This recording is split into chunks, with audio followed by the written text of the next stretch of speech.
꼭 1년 전이었죠. 2024년 12월 3일 비상계엄 사태가 있었습니다. 공교롭게도 오늘 새벽 상당히 의미 있는 법원 판결이 나왔습니다.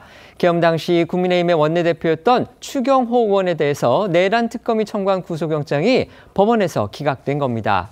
정치적 파장 만만치 않은데요. 관련 영상부터 보고 오시죠.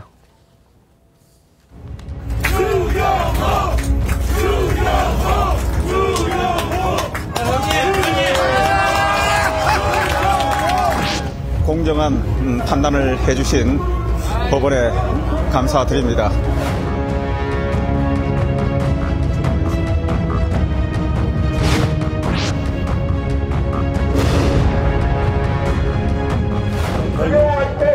국민이 독재를 이겼습니다. 대한민국의 법치가 살아있음을 확인했습니다. 내란몰이를 포기하라는 명령입니다. 지금 내란 종식이 지연되고 있는 상황에서 국민의 기대에 또 어긋나고 있는 판단을 내린 것 아닌가.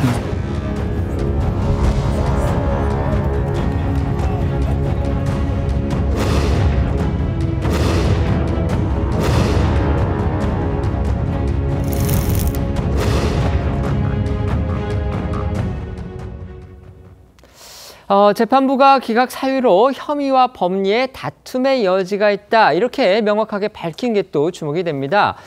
특검이 추 의원에게 적용했던 내란 중요 임무 종사 혐의, 이게 충분히 입증되지 않았다는 거죠. 결국 이제 야당은 진작부터 이번 수사 자체가 좀 무리하다 이렇게 주장을 해왔는데요. 어쨌든지 간에 내란 특검의 그 체면은 구겨지게 됐습니다. 재판부가 이렇게 판단한 그 이유부터 자세히 알아보겠습니다. 네, 이 재판부는 추 의원의 구속영장을 기각하면서 혐의 및 법리에 대해 다툼의 여지가 있어 면밀하고 충실한 법정 공방을 거친 뒤 그에 합당한 판단 및 처벌을 하는 게 타당하다고 설명했습니다. 이를 위해 이 추 의원이 불구속 상태에서 변호인의 조력을 받으며 방어권을 행사할 필요가 있고 도망 및 증거 인멸 우려가 있다고 보기도 어렵다며 구속영장을 기각했습니다. 또 재판부는 특검이 제시한 정황 증거에 대해서도 근본적인 의문을 표시하며 제동을 걸었습니다. 특검은 이 추 의원이 계엄 해제 표결 당시에 의원총회 장소를 계속 바꾸고 윤석열 전 대통령과 2분 동안 전화 통화를 한 부분을 들어서 이 내란 공모 혐의를 주장을 했습니다.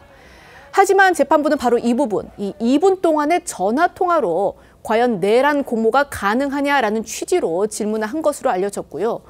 의총 장소를 바꾸는 것이 표결 행위와 꼭 관련이 있는지, 또 원내대표가 개별 의원들의 표결을 좌지우지할 수 있는지의 취지의 질문도 한 것으로 전해졌습니다.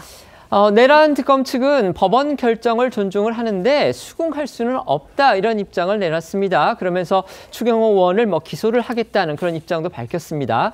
여야는 앞서 영상에서 보신 대로요, 그야말로 180도 다른 분위기입니다.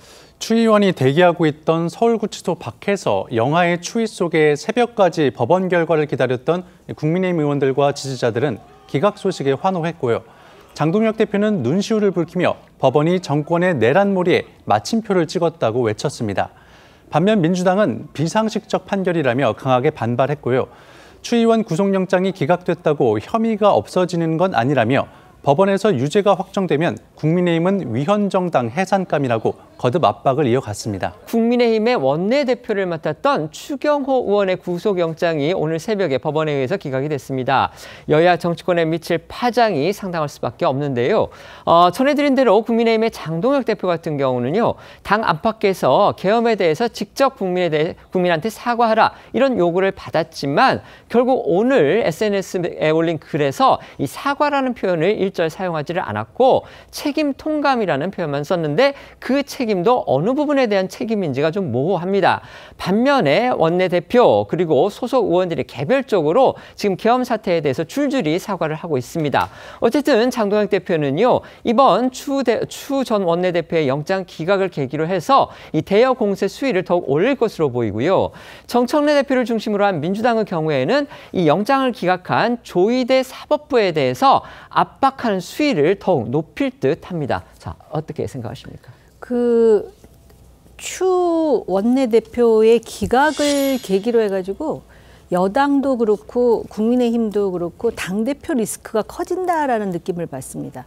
특히 국민의힘 같은 경우는 사실은 추경호 원내대표의 영장이 기각됨으로써 어떻게 보면은 민주당의 그 내란 정당 몰이에서 벗어날 수 있는 첫 단계를 지금 이제 패스한 거거든요.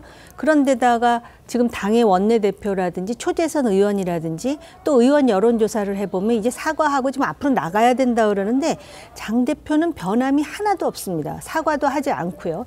이런 상황에서 뭐 의회 폭거에 의해서 불가피한 조처가 계엄이다 이렇게 되면 다시 윤어겐으로 돌아가고 지금 추 전 대표에 대해서 사법부가 제대로 판단을 했다 이렇게 얘기를 하는데 그럼 나중에 윤석열 전 대통령의 재판부 판단에 대해서는 또 뭐라고 코멘트를 할 것인지 이렇게 보면은 장 대표의 이 현실 인식과 정치 비전이 상당히 유감스럽다는 생각이 들고요.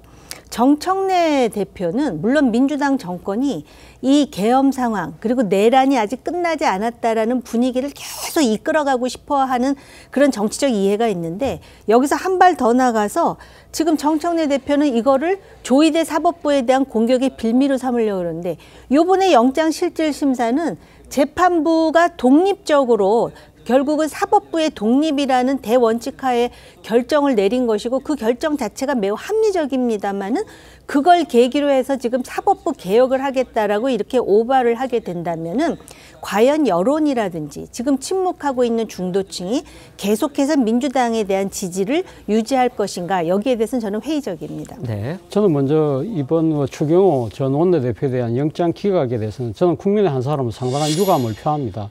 사실 뭐 12.3 비상계엄은 정말 국민들에게 청천벽력과 같은 그러한 사태였는데 당시 지금 여당의 원내대표가 이 계엄에 대해서 찬성 내지 동조를 하지 않았다면 과연 어떻게 행동을 해야 될까요? 그렇다고 한다면 그 국회가 갖고 있는 이 권한인 그 계엄 해제 표기를 위해서라도 당 소속 의원들한테 무조건 국회 본회의장으로 모여라고 이야기하는 것이 당연한 수순인데 마침 공교롭게도 대통령과의 통화 이후에 장소를 여러 번 바뀌었다?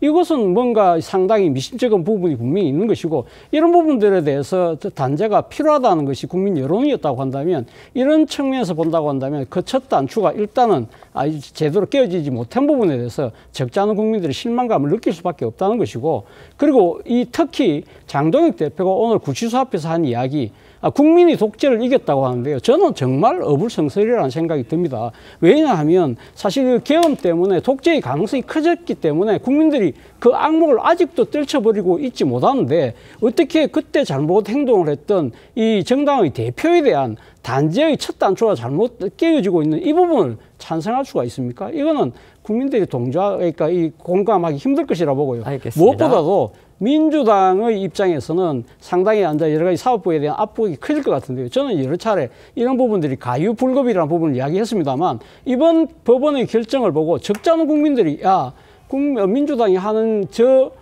사법부의 개혁이 필요하다고 박수를 치지 않을까라는 생각까지 듭니다.